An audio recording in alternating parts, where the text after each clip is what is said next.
Have you ever wondered why so many words, across completely different countries, sound almost the same?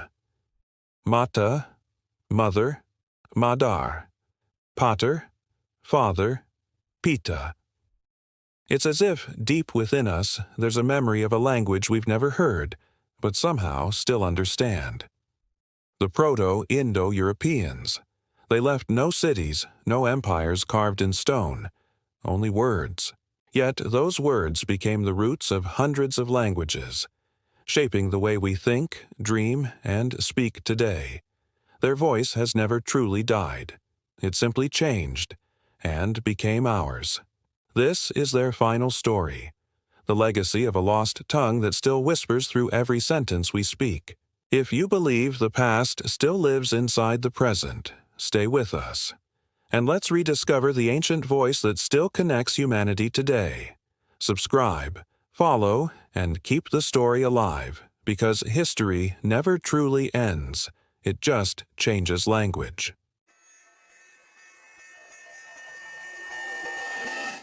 Long before the rise of Rome, before the pharaohs carved their names into stone, and before the great temples of India echoed with sacred chants, there lived a people whose name we no longer know. Yet their voice still speaks, not through monuments or artifacts, but through every word we utter today. They are known to us as the Proto-Indo-Europeans, the linguistic ancestors of nearly half the world's population. From the whisper of English and Spanish to the rhythm of Hindi, Persian, and Russian, the traces of their ancient tongue flow like invisible rivers through our modern speech. But who were these mysterious ancestors? Where did they live? And how did their words and culture come to shape the destiny of continents? To find the answers, we must journey back in time, far beyond the reach of written history, to a world around 6,000 years ago when the first villages were forming on the windswept plains north of the Black Sea. The Proto-Indo-Europeans are believed to have lived in a vast region known as the Pontic-Caspian Steppe, a sea of grass stretching from what is now eastern Ukraine to western Kazakhstan. It was a land of boundless horizons, endless plains where herds of wild horses roamed, and the sky met the earth in a perfect circle. Archaeologists call this homeland the Yamnaya culture, a name taken from their burial mounds, or kurgans. These mounds still dot the steppe today, silent reminders of a people who once ruled the winds. The Yamnaya were not city builders. They did not leave behind palaces or temples. Instead, they lived in mobile pastoral societies, moving with the seasons, herding cattle, sheep, and horses. To them, the land was sacred, not something to own, but something to share with their gods and ancestors. They worshipped the forces of nature, the Sky Father, the dawn, the sun, and the sacred fire that burned at the heart of every family's hearth. Their myths, though never written down, would later echo in the gods of Greece, Rome, and India. Zeus, Jupiter, and Dyaus Pitar all trace back to the same ancient sky father of the Proto-Indo-Europeans. Perhaps the greatest legacy of this people was not their pottery, weapons, or livestock, but their language. Linguists have reconstructed much of what it may have sounded like, calling it Proto-Indo-European, or PIE for short.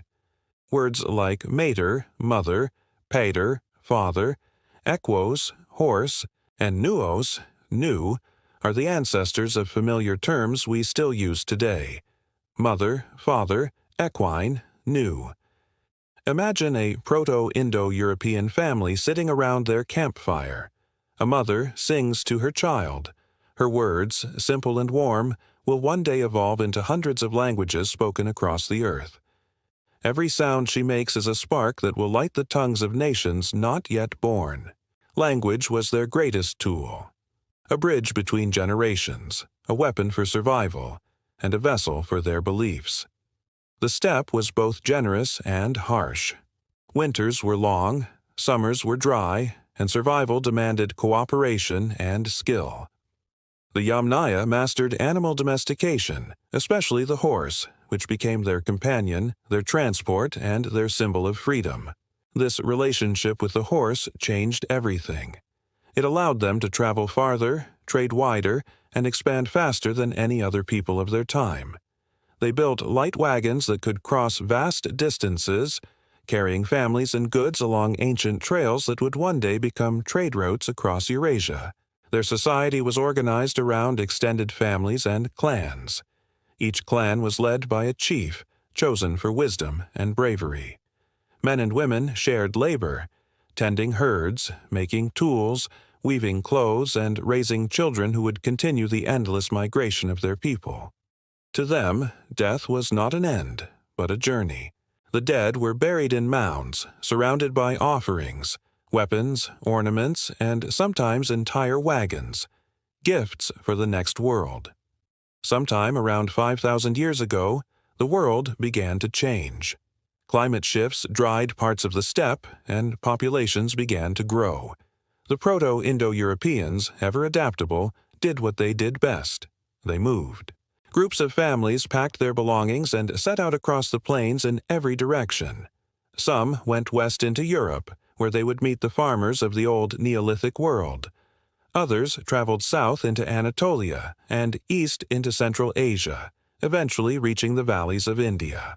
This vast migration was not a conquest of blood and battle, but a slow diffusion of culture and language, a human tide reshaping the map of civilization.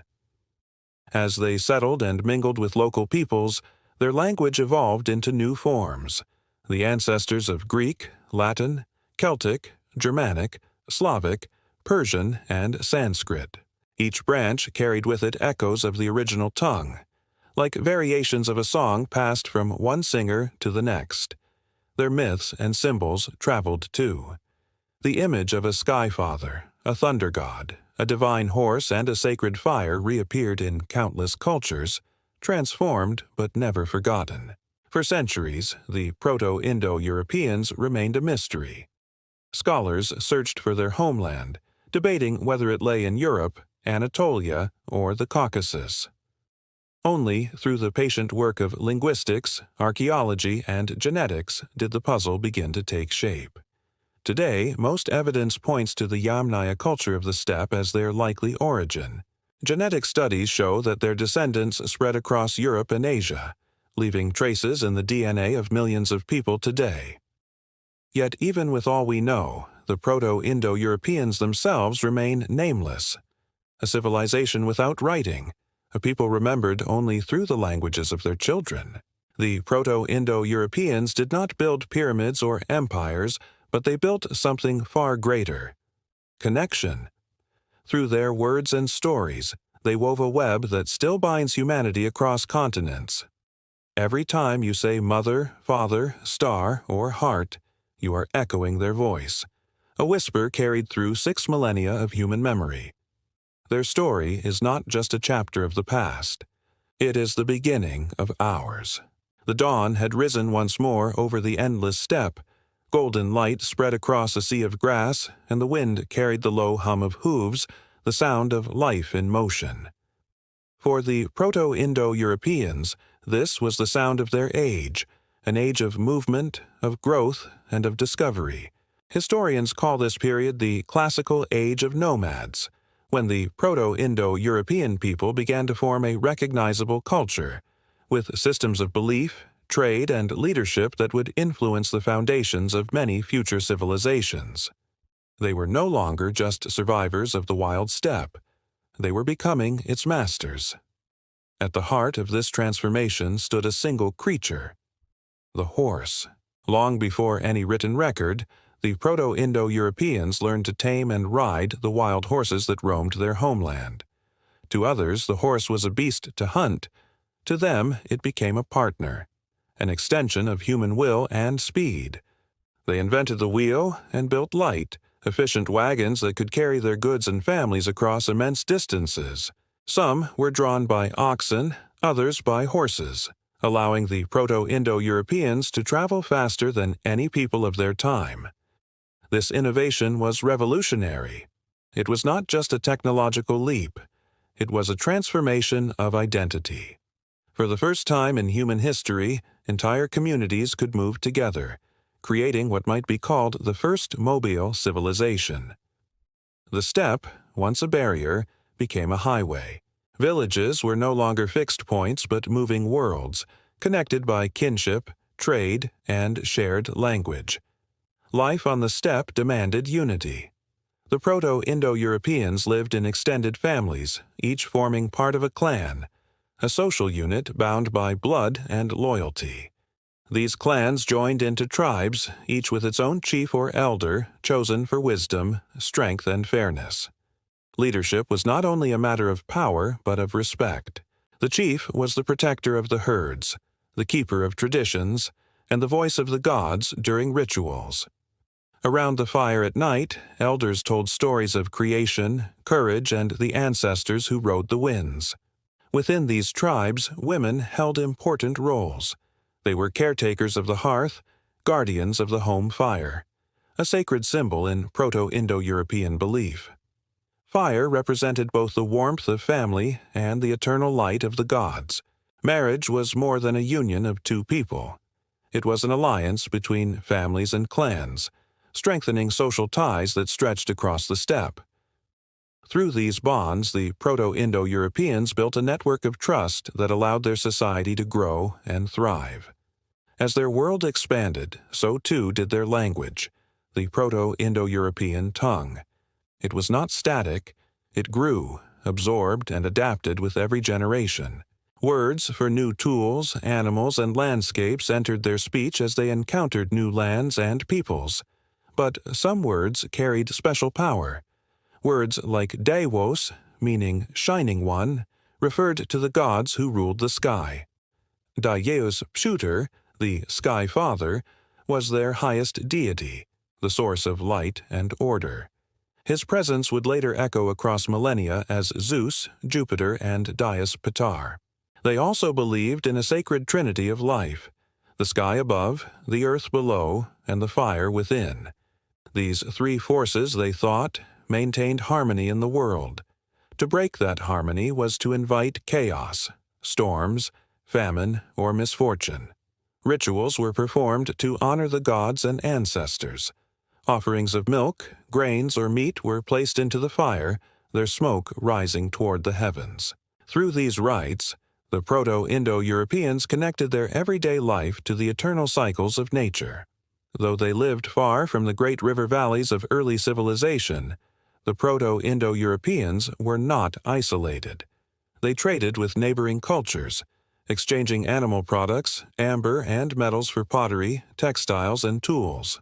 Archaeological evidence shows their influence spreading through trade routes that reached into the Balkans, the Caucasus, and even parts of Central Asia. They were among the first to connect East and West, long before the Silk Road was ever imagined. Every journey brought new encounters. With each encounter came adaptation, new ideas, new customs, new ways of living. They learned from others, yet always carried their own traditions within them. Their adaptability became their greatest strength.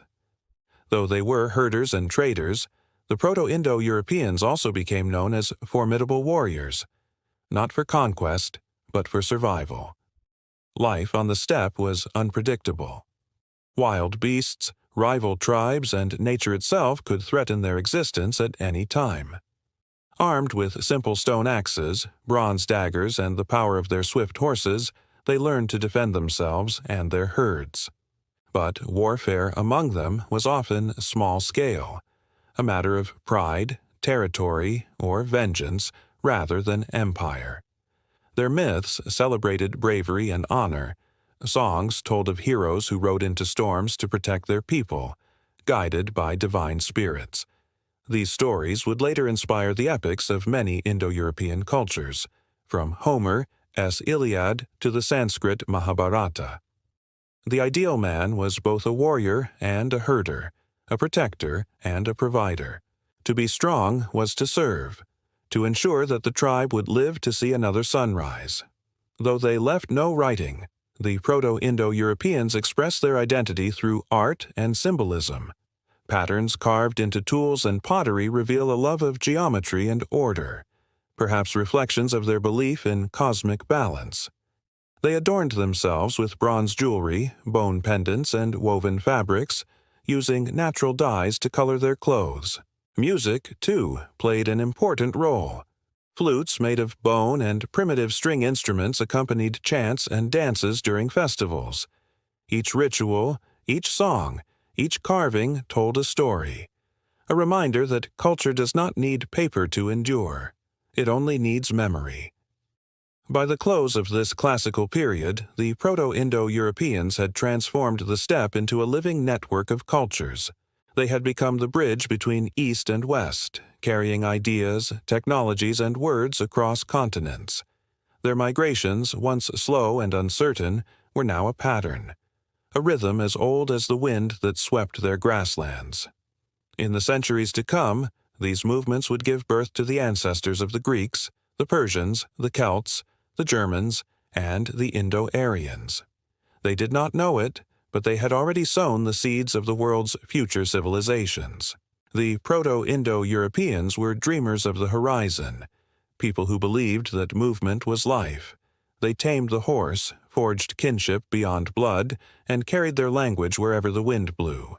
They taught humanity an unspoken lesson, that identity is not bound to one place, but carried within the heart, in the words we speak, the stories we tell, and the songs we sing.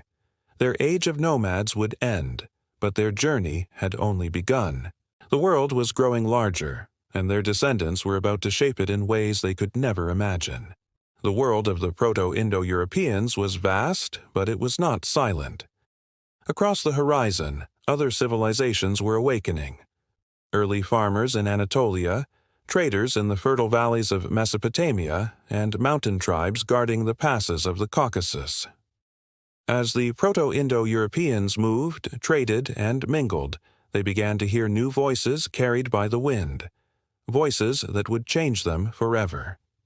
This was the age when the first great crossroads of cultures emerged, a moment when East met West, and the echoes of foreign gods and inventions reached the wide grasslands of the steppe. For generations, the Proto-Indo-Europeans had followed the migrations of their herds, roaming the Pontic-Caspian steppe. But by the time their population had grown and their technology had advanced, they began to seek new horizons beyond the familiar grasslands. To the west lay the rich farmlands of Europe, dotted with small Neolithic villages. To the south, across the Black Sea, rose the bustling settlements of Anatolia. And far beyond, in the cradle of Mesopotamia, cities were already rising. Uruk, Ur, and Kish, homes to people who had learned to write, trade, and build in stone. The Proto-Indo-Europeans were drawn toward these lands like iron to the magnet. They brought with them not conquest, but curiosity, herds to trade, amber to exchange, and stories to share. Through these early interactions, the Proto-Indo-Europeans encountered new materials, new crops, and new ideas. They learned of bronze, the metal that would soon end the Stone Age. They saw irrigation canals that turned dry earth into gardens. And they discovered that other peoples, too, had their own gods, their own ways of ordering the universe. These discoveries would ignite their imagination and transform their destiny. Among the first regions to feel their presence was Anatolia, the land that bridges Europe and Asia. Here, some Proto-Indo-European groups settled permanently, evolving into what would become the Anatolian branch of their family. Centuries later, from these roots would emerge the Hittites, a people who built mighty cities and carved treaties in stone. Their language, the earliest known written form of Indo-European speech, still bears the soul of their nomadic ancestors. Words like watar for water and eshar for blood echo directly from Proto-Indo-European sounds spoken centuries before writing existed. Through Anatolia, the Proto-Indo-Europeans also absorbed influences from the ancient Near East, art, metallurgy, and organized religion. They saw temples dedicated to storm gods and fertility goddesses, deities that resonated deeply with their own beliefs about the sky and the earth. It was here that their spiritual world began to expand, blending old faith with new understanding, forming the foundation of mythologies that would later inspire Greek Zeus, Norse Thor, and Vedic Indra. While some moved west and south, others looked toward the rising sun. To the east lay the vast plains of Central Asia, where ancient cultures such as the Bactria Margiana archaeological complex, the BMAC, flourished. These people lived in fortified settlements, traded with early civilizations in Iran and the Indus Valley, and crafted intricate jewelry and pottery. When Proto-Indo-European groups reached these lands, an extraordinary cultural fusion began. They adopted new symbols, such as the solar wheel, a circle with 4 spokes, which became a sacred emblem of the sun's eternal journey. This symbol would later reappear in countless Indo-European traditions, from Celtic carvings to Indian yantras. They also encountered early forms of ritual fire worship, which harmonized perfectly with their own veneration of flame as the messenger between humans and gods. In time, this concept would evolve into the sacred fire of the Vedic rituals in India, the eternal hearth of Roman households, and the ever-burning flames of Persian temples. Thus, through the meeting of worlds, their beliefs grew richer, their language deeper, their vision wider. From these contacts came another transformation, the mastery of bronze, an alloy of copper and tin that changed everything. The Proto-Indo-Europeans learned to craft stronger weapons, sturdier tools, and more durable ornaments. Bronze knives replaced stone blades. Bronze axes cut faster, cleaner, and sharper. This technological leap did more than strengthen them. It accelerated their migrations. With metal tools, they could clear forests, dig deeper wells, and defend their herds with greater skill. The Age of Bronze gave them power, not over others but over distance itself. They began to travel farther, faster, and with greater confidence. As they moved, they brought with them their language and traditions, spreading the roots of what would one day become a linguistic tree, stretching from the Atlantic to the Himalayas. Every encounter brought new myths, stories exchanged like treasures at the campfire. The Proto-Indo-Europeans shared their tales of the Sky Father, while the peoples of Mesopotamia spoke of Anu, the god of heaven. They told of storms, fire, and floods, of heroes and ancestors who defied fate. In these stories, one can see the beginnings of universal human questions.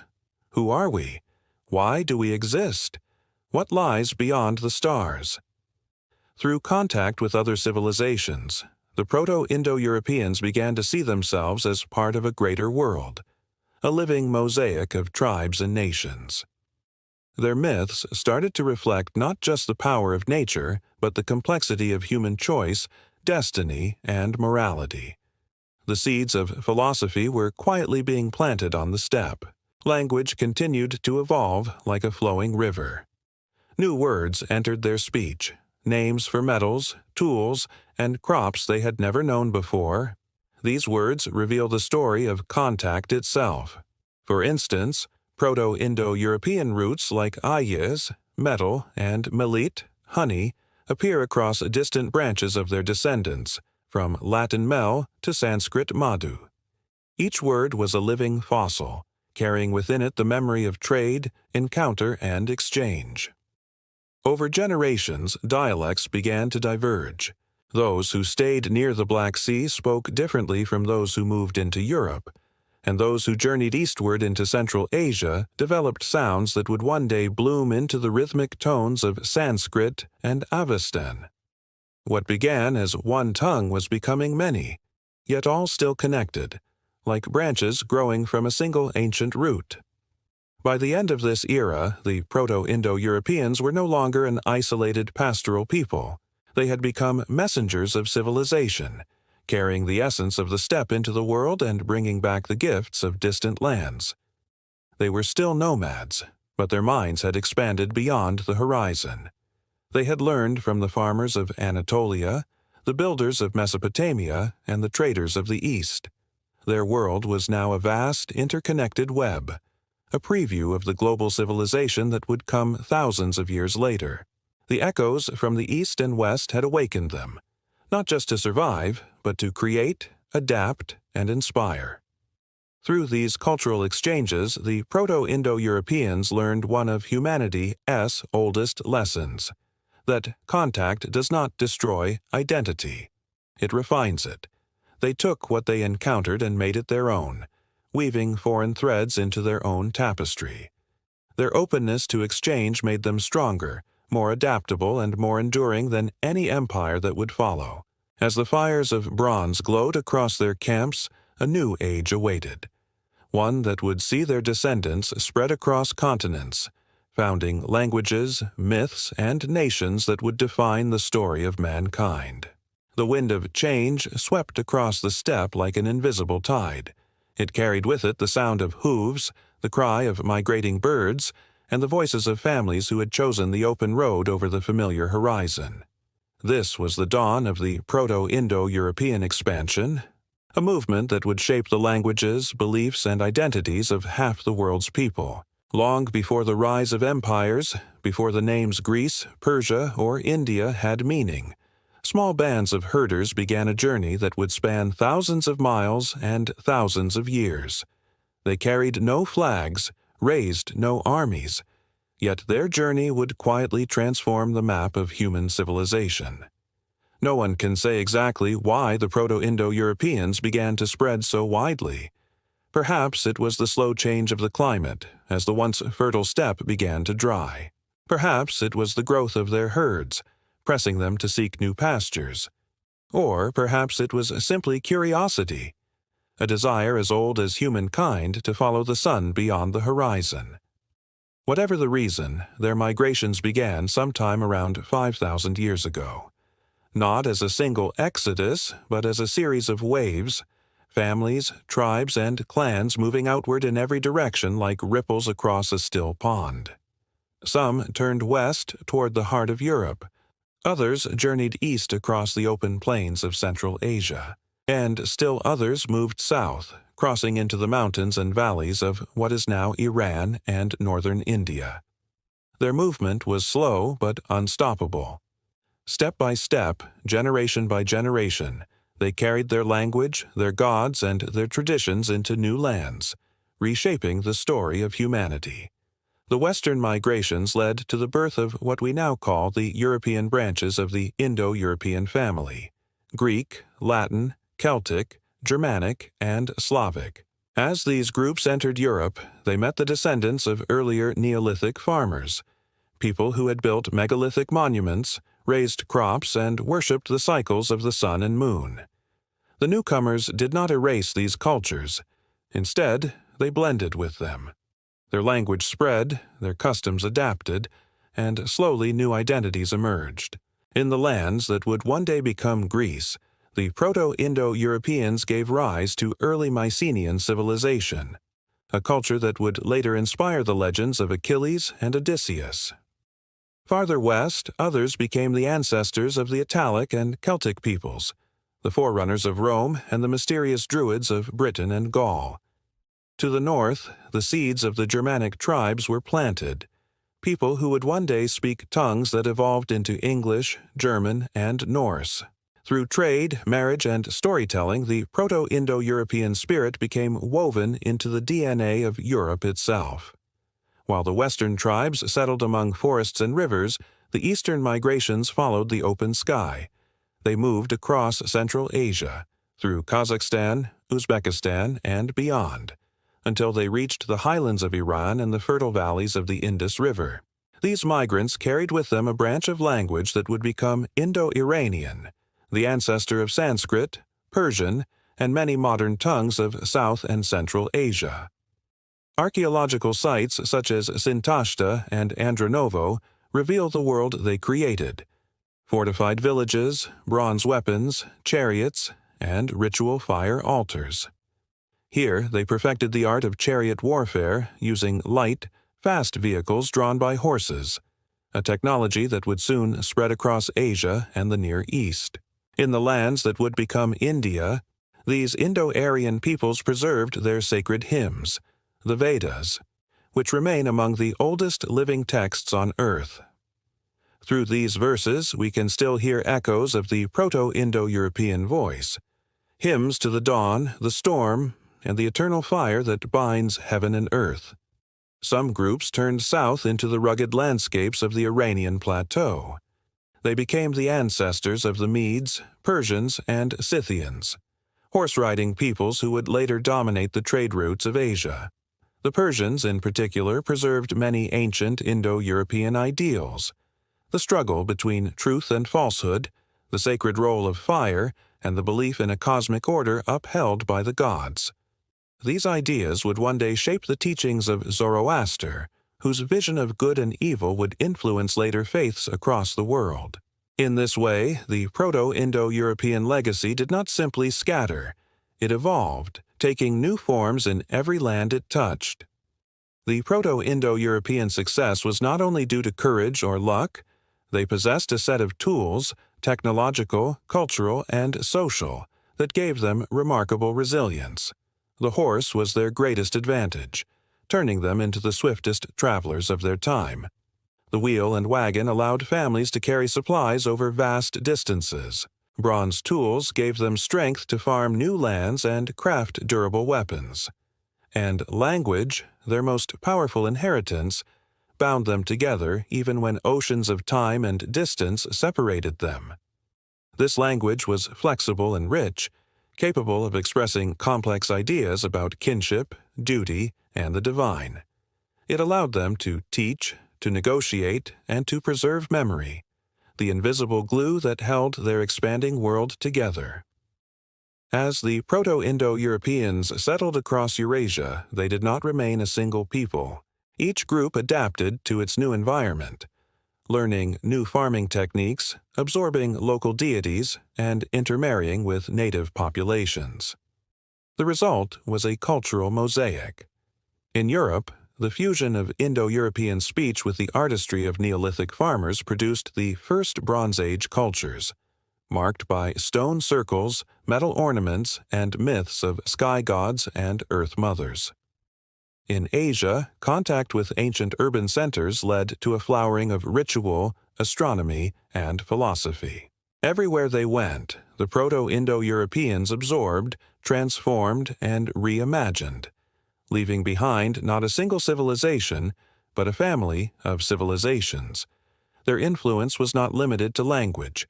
They carried with them concepts that still shape human thought today: the idea of a heavenly hierarchy, of sacred fire, of justice upheld by divine order. They valued truth, honor, and hospitality, virtues that would appear again in the epic tales of later ages. Even their social organization, with its division between priests, warriors, and farmers, can be traced through many Indo-European societies. It was not a rigid caste, but a reflection of balance: the spiritual, the protective, and the productive. These ideas endured because they resonated deeply with human experience, the eternal search for meaning and harmony between earth and sky. By the close of this age, the Proto-Indo-Europeans were no longer a single people on a single steppe. They had become a vast web of cultures, stretching from the Atlantic Ocean to the Himalayas. Their languages diverged but remained connected. Their gods changed names but kept their essence. Their descendants would found kingdoms, write poems, and build cities, yet all carried, somewhere within, the whisper of the old steppe wind. The world had grown immeasurably larger, and yet, paradoxically, more connected. The Proto-Indo-Europeans had set in motion one of the greatest migrations in human history, a movement that would continue to echo through the rise and fall of empires, through every word we still speak today. This was not an age of conquest alone, but of creation, the birth of diversity within unity. It was the moment when a single culture became many, when the voice of the steppe became the chorus of nations. Their journey reminds us that humanity's strength has always been its ability to move, to adapt, and to share. The Proto-Indo-Europeans did not vanish. They transformed, becoming the ancestors of half the modern world. The open sky that once united the tribes of the steppe had begun to divide them. The same winds that had carried their songs across continents now scattered them beyond the reach of memory. What had begun as one vast cultural family the Proto-Indo-Europeans, was breaking apart into many worlds, each shaping its own destiny. The age of expansion had ended. The age of civilizations had begun. For centuries, the Proto-Indo-European peoples had shared a common bond, a web of trade, marriage, and language that stretched from the Black Sea to the edges of the Himalayas. But by around 4,000 years ago, that bond began to weaken. The reasons were many: the shifting climate that dried rivers and grasslands, new diseases that decimated herds, rival tribes competing for scarce resources, and the natural drift of language that slowly turned kin into strangers. As generations passed, dialects diverged into distinct tongues. The children of one tribe could no longer understand the songs of another. Myths, once shared, began to take new shapes. The same gods given different names, their stories rewritten for new lands and new kings. What was once a single people had become a constellation of nations. The heartland of the Proto-Indo-Europeans, the great steppe between the Dniester and the Ural, began to change. The soil grew thin, the herds wandered farther, and the people who had once ruled the plains found their power fading. Archaeologists see it in the ruins of settlements abandoned, in burned fortresses, and in the scattering of graves that mark desperate migrations. From the north came new groups, possibly ancestors of the Uralic peoples, pressing into former Indo-European lands. From the south, early Near Eastern civilizations, such as those in Mesopotamia and Anatolia, grew stronger, reshaping trade routes that once passed through the steppe. The old world was collapsing, quietly but completely. Yet out of its ashes, new cultures rose. In the eastern lands, one branch of the Indo-European family, the Indo-Iranians, began to flourish. They carried with them the traditions of the horse, the chariot, and the sacred fire. Some remained on the high plains of Central Asia, forming cultures like Andronovo and Bactria Margiana. Others journeyed south, through mountain passes, into the valleys of the Indus and the plains of Iran. Those who entered India became known as the Aryans, a word meaning noble. They brought with them hymns and rituals that would form the foundation of the Vedic civilization. In those ancient hymns, we still hear echoes of the steppe, the praise of the storm god Indra, who wields thunder against his enemies, the fire spirit Agni, who carries offerings from earth to heaven, and the eternal order, RTA, the balance that holds the cosmos together. The Aryans no longer remembered the name Proto-Indo-European, yet their faith preserved its soul, the belief that truth, courage, and sacrifice bound humanity to the gods. Meanwhile, to the west, their kin who remained in Iran became the ancestors of the Medes and Persians, carrying the light of the sacred fire into new temples and new philosophies. While the eastern branches sought new lands beneath the mountains, the western descendants turned toward the sea. In the Aegean, Indo-European-speaking peoples mingled with the islanders of the Mediterranean, creating a new culture, the Mycenaeans. They built palaces of stone, buried their kings in golden masks, and sang of heroes whose deeds would echo through eternity. Their language, an early form of Greek, was carved into clay tablets in a script called Linear B, the first written Indo-European tongue we know. Farther west, in the Italian peninsula, the ancestors of the Latins took root. They would one day found a city beside the Tiber River, a city that would grow into Rome, carrying Indo-European speech to the edges of Europe and Africa. To the north, the Celts spread across vast lands, from the Alps to the Atlantic. Their art shimmered with spirals and bronze, their druids spoke of the other world, and their warriors carried the same spirit that had once galloped across the steppe. In every corner of Europe, the legacy of the Proto-Indo-Europeans survived, reshaped by time, yet alive. But not all branches flourished. Some vanished, leaving behind only fragments of their tongue or traces in ancient names. The Tocharians, who migrated east into the Tarim Basin of western China, built cities along desert oases, painting murals of fair-haired traders and Buddhist monks. Their language, once part of the Indo-European family, would disappear completely by the first millennium. The Anatolian branch, including the Hittites, who once ruled a mighty empire in modern Turkey, collapsed around the same time. When their cities burned, so too did the world's earliest written Indo-European texts, the clay tablets that preserved their treaties and prayers. It was as though the earth itself swallowed whole chapters of humanity's story, leaving only whispers in the sand.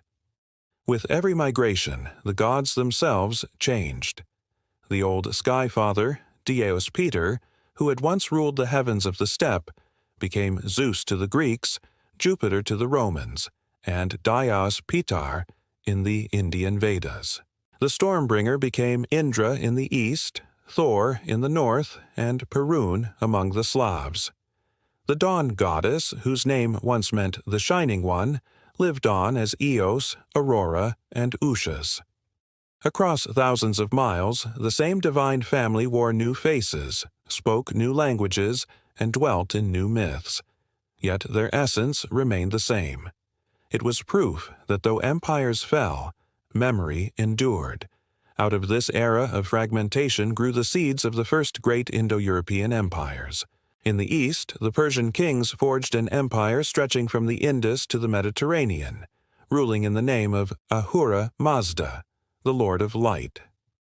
In the west, the Greeks would give birth to philosophy, democracy, and epic poetry. In Italy, Rome would rise, its legions marching beneath banners that echoed the sun symbols of the ancient steppe. Each believed itself new and unique, yet in truth they all carried the same ancestral flame. The fall of the Proto-Indo-European unity was not the end of a civilization. It was the beginning of many. Like a shattered mirror, each fragment reflected a different vision of the same light. Their languages would diverge, but their rhythm, structure, and spirit remained kin. Even now, in the modern world, when we speak words like mother, brother, fire, or star, we speak echoes of that vanished tongue, sounds that have crossed 5 millennia to reach us. The Proto-Indo-Europeans are gone, but their voices have never truly died. When empires fall, they do not vanish. They dissolve into memory, into myth, into the foundations upon which new worlds are built. So it was with the Proto-Indo-Europeans, a people without writing yet whose words became the language of poets and philosophers, a people without cities, yet whose descendants would raise them across continents, a people without kings, yet whose ideas would shape the minds of rulers for thousands of years. The wind of the steppe still whispers their story, if one knows how to listen. For thousands of years, the Proto-Indo-Europeans vanished from memory. Their cities faded, their songs were forgotten, and their name dissolved into the mists of prehistory. Yet, though no one knew who they were, their words never died. They lived silently in the languages of the world, in the verses of Homer, in the hymns of the Vedas, in the prayers of ancient Rome, and in the lullabies whispered in distant villages. The voice of a forgotten people had been scattered across continents, waiting for someone to hear it again. Centuries passed before anyone realized that humanity was still speaking the tongue of the gods. The rediscovery began not on the windy plains of the steppe, but in a colonial courtroom in India. In the late 18th century, a British judge named Sir William Jones arrived in Calcutta. He was a man of many languages, fluent in Greek, Latin, Persian, and Sanskrit, the ancient sacred language of India. As Jones studied Sanskrit, something remarkable struck him. The words he read sounded strangely familiar. The Sanskrit word mata resembled the Latin mater and the English mother. Brata sounded like frater and brother. Trias was clearly related to tres and three. The resemblance could not be coincidence. In a lecture delivered in 1786, Jones declared that Sanskrit, Greek, and Latin have sprung from some common source, which perhaps no longer exists. With that sentence, he reopened a door that had been closed for nearly 6,000 years. He did not know it, but he had rediscovered the lost descendants of the Proto-Indo-European tongue. After Jones, scholars across Europe began to compare languages systematically. They studied sound changes, grammar patterns, and word roots, searching for hidden relationships between distant tongues. It was a puzzle that stretched across continents. In Germany, Franz Bopp and Rasmus Rask laid the foundations of comparative linguistics. In the early 19th century, Jacob Grimm, the same Grimm who collected fairy tales, formulated what became known as Grimm-S law, the pattern showing how certain consonants had shifted from the ancient mother tongue into modern Germanic languages. For example, the Proto-Indo-European P became F in English, pater became father. Similarly, T became the, and K became H. Language, they realized, did not change randomly. It evolved by precise and predictable laws. Through these patterns, linguists could work backward in time, rebuilding a language that had never been written. Word by word, sound by sound, they resurrected the voice of a people who had disappeared before history began. By the mid-19th century, linguists began using a method called reconstruction. They compared related words, father, pater, pitar, fadar, and deduced what the original Proto-Indo-European form must have been. Peter. Through this method, they reconstructed thousands of words. The result was astonishing. The Proto-Indo-European language was not a myth. It was real, and its shape could be described with scientific precision. It had 8 grammatical cases, 3 genders, and a system of verbs far more complex than most modern languages. Its words painted a picture of daily life. They had names for snow, honey, wolves, and horses, but none for palm trees or oceans, suggesting they lived in a temperate inland environment. They had a word for wheel, proving they lived after its invention, but before the rise of metal empires. From language alone, scholars could reconstruct the landscape, the animals, the tools, and even the beliefs of the Proto-Indo-Europeans. It was as if they had revived a ghost from pure logic. As the vocabulary of the Proto-Indo-Europeans emerged, it revealed more than daily life. It revealed their soul. They had words for sky, earth, fire, sun, dawn, and storm. They had names for gods and concepts of order and truth. Their word for God was Deus, meaning the Shining One, from the same root as the Latin Deus, the Greek Theos, and the Sanskrit Deva. Their word for the father sky, Deus Peter, gave birth to Zeus, Jupiter, and Dios Pitar. Their word for dawn, Eteusos, became Eos in Greek, Aurora in Latin, and Ushas in Sanskrit.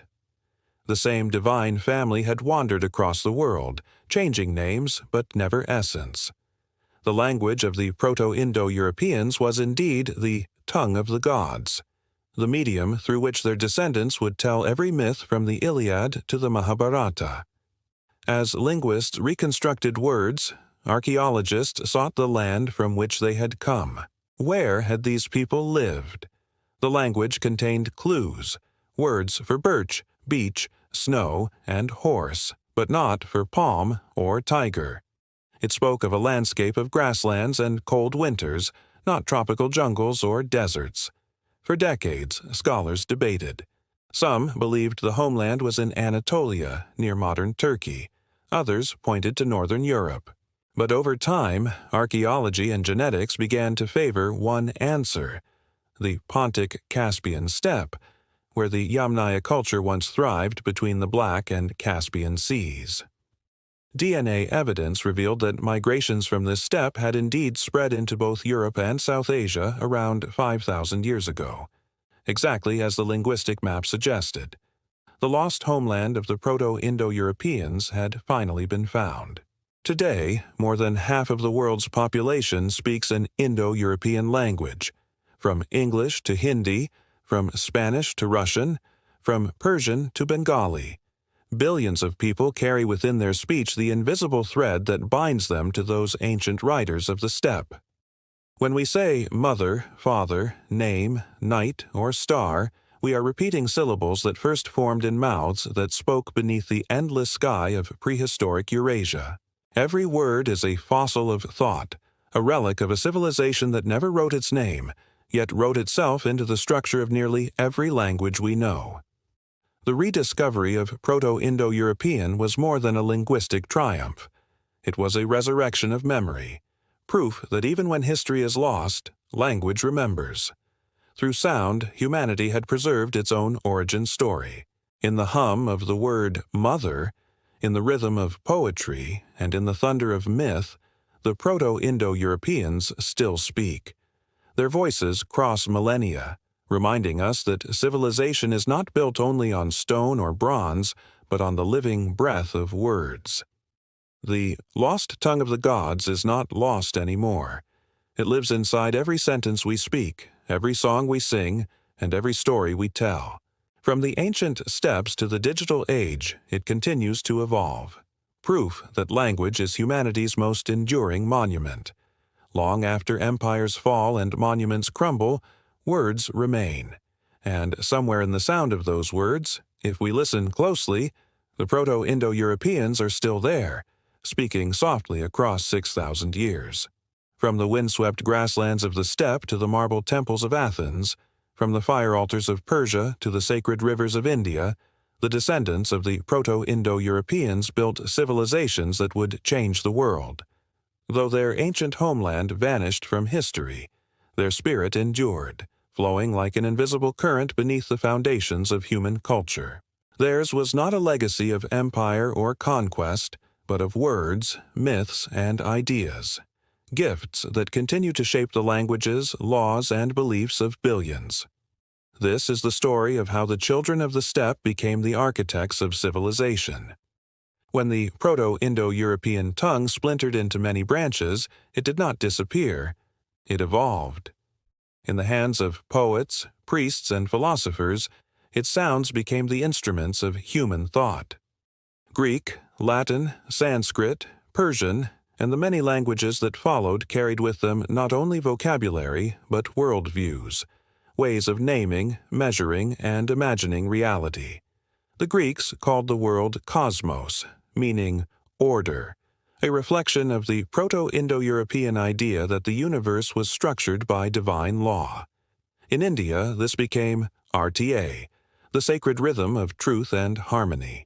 In ancient Rome, it turned into lex and jus, the roots of law and justice. From language came philosophy. From grammar, logic. From myth, morality. The structure of the Indo-European tongue shaped how its speakers perceived reality, the very grammar of civilization itself. No branch of the Indo-European family would influence Western civilization more than the Greeks. The Greeks inherited from their steppe ancestors a love of order, argument, and heroism, qualities that became the heart of their culture. Their myths echoed Proto-Indo-European themes: the sky father Zeus, the stormbringer, the dawn goddess Eos, the horse and chariot of the sun. Their poets transformed these ancient symbols into stories of gods and mortals, of war and wisdom, of fate and freedom. And in their language, rich, flexible, musical, they invented a new way of thinking. From Greek came the words philosophy, democracy, history, theater, and idea. Each of these would become part of the shared vocabulary of humanity. In the schools of Athens, the logic of language became the logic of reason. The Indo-European love of pattern found its ultimate expression in the philosophy of Socrates, Plato, and Aristotle, the first thinkers to build entire systems of truth from the structure of words. If Greece gave the Indo-European world philosophy, Rome gave it law. The Romans, descendants of the Italic branch, turned the order of words into the order of empire. Their language, Latin, was a masterpiece of precision. Every noun declined, every verb inflected, every idea bound to its proper form. This linguistic discipline became the foundation of Roman law and government. The same spirit that once guided the herders of the steppe to organize their clans now guided Roman senators to organize a republic and later an empire. Latin would spread farther than any Indo-European language before it, carried by legions and laws to the edges of Europe, North Africa, and beyond. Even after Rome fell, its language lived on, in Italian, French, Spanish, Portuguese, and Romanian. Together, they form the Romance languages, each a living echo of the tongue that once spoke beneath Caesar's banner. To the east, another Indo-European branch, the Iranians, built a civilization no less remarkable. In the highlands of Persia, prophets and kings carried forward the ancient steppe reverence for fire, truth, and cosmic order. From this emerged Zoroastrianism, one of the world's oldest monotheistic faiths, founded by the prophet Zarathustra. Zoroastrianism taught that the universe was a struggle between light and darkness, truth and falsehood, a concept that would profoundly influence Judaism, Christianity, and Islam. Its central deity, Ahura Mazda, the wise Lord, was the shining sky god reborn in new form, still kin to the ancient Deus Pater of the Proto-Indo-Europeans. The Persian empires that followed, Achaemenid, Parthian, Sasanian, united vast lands under laws of tolerance and order, leaving marks on government, religion, and art that endure to this day. Farther south, in the fertile plains of India, another Indo-European legacy blossomed. The Aryans, who had entered the subcontinent centuries earlier, composed the Vedas, sacred hymns in Sanskrit, the purest surviving descendant of the Proto-Indo-European tongue.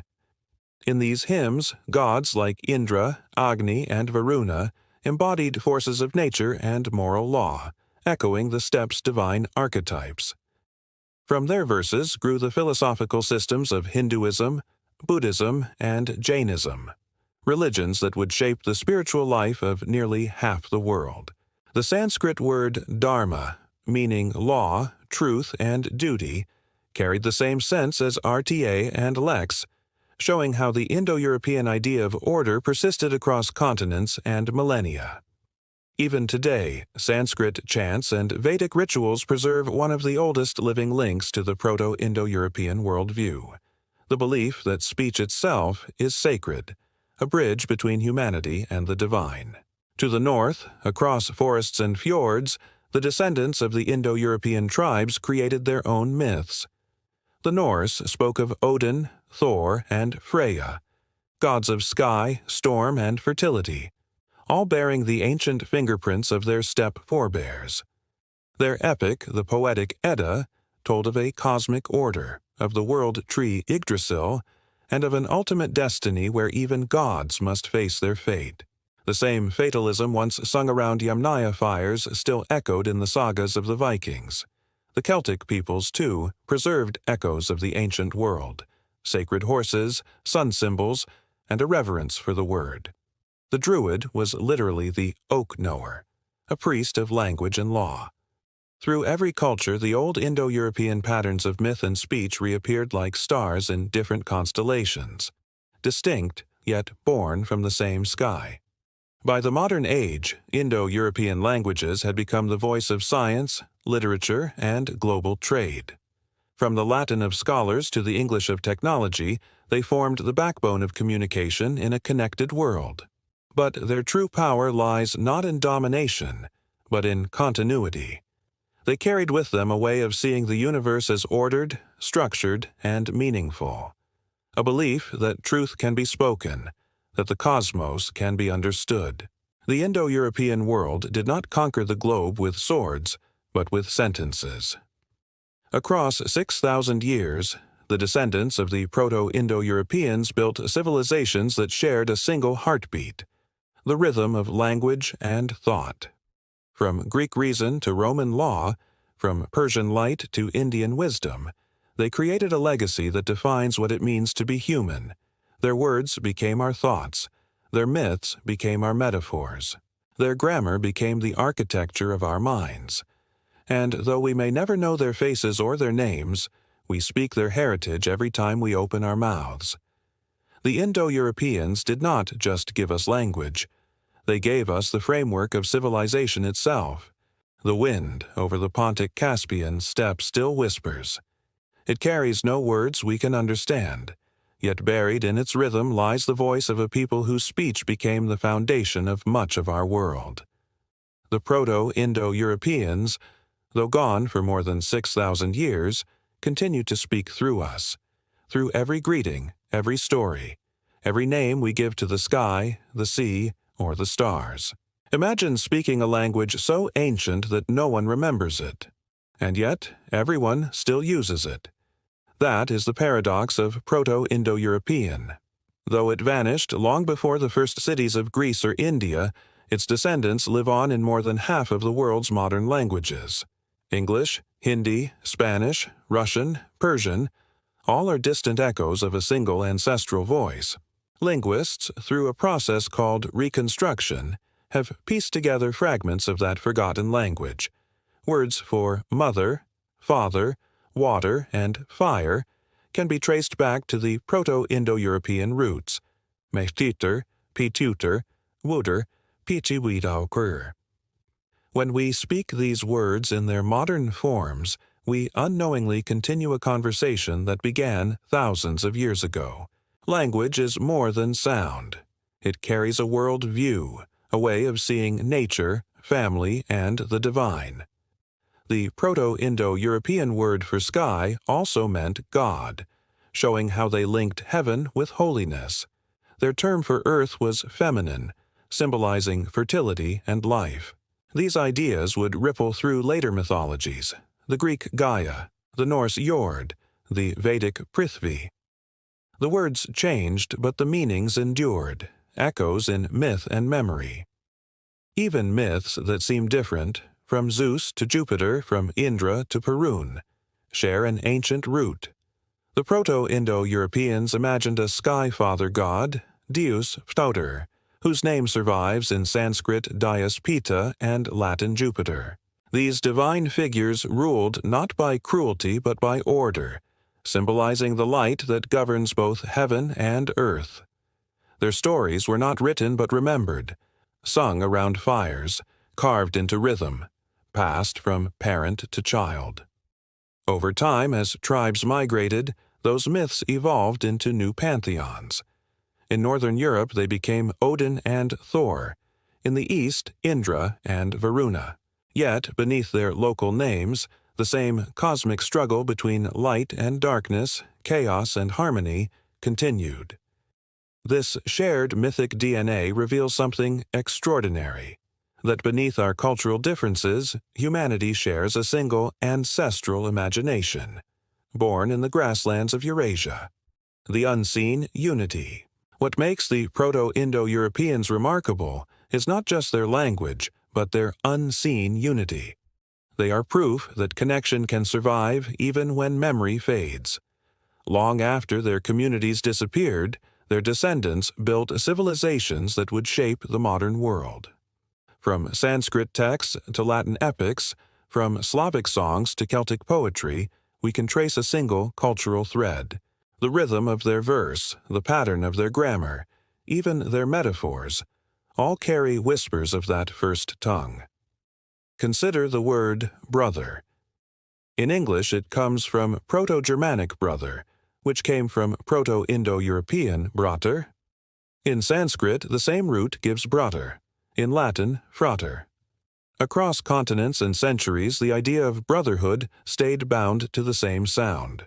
A word that once meant one born of the same womb became a symbol of human unity itself. The modern awakening. In the last 2 centuries, scholars have begun to rediscover these connections. The field of comparative linguistics uncovered not just words, but a lost civilization's entire structure of thought.